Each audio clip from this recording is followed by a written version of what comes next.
ogw'amaanyi kutukulembere byonna tukugulumiza tukutendereze tukusaba obudde obulungi enkuba ereme okutonnya taata tusa kino nga kiwedde kibwa n'ettendo tunabisa gy'oli lwa Kristo Yesu mwana akatono omulamu amen.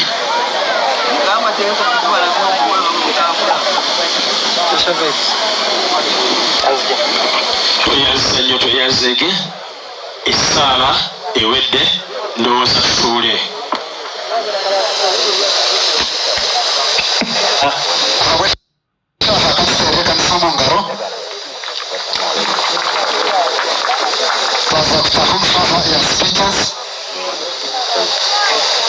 Kiramenyeshaga kubera ikanisa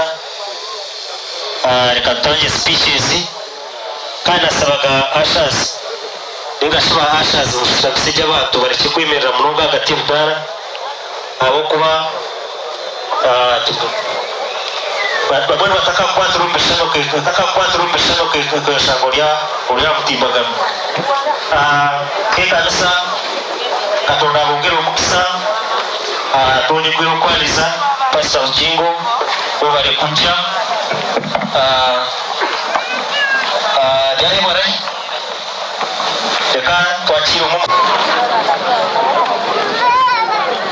kandi kana nako k'amezi abiri iko gahunga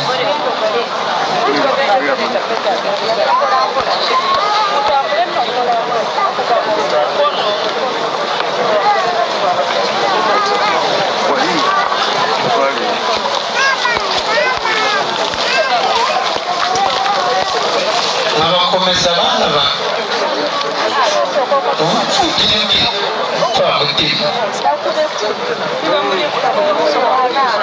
ukomere mu bishimira Imana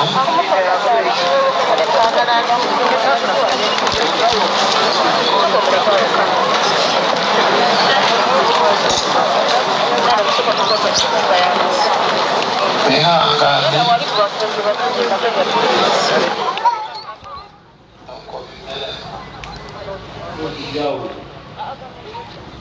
ashima abantu bese mwakoze ahangaha kimwe cyose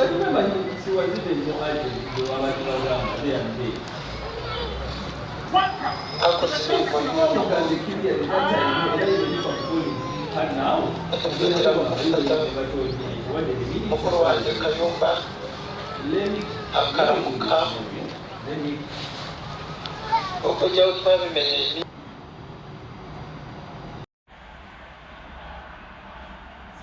ogw'amaanyi kutukulembere byonna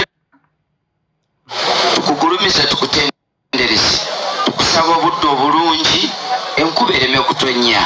taata tusa kino nga kiwedde kibwa n'ettendo tunabisa gy'oli lwa Kristo Yesu mwana akatono omulamu amen.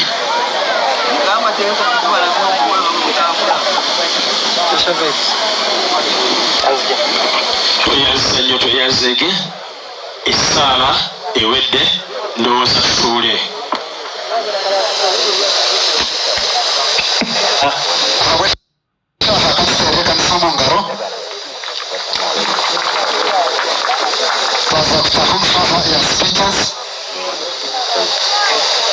kiramenyeshaga kubera ikanisa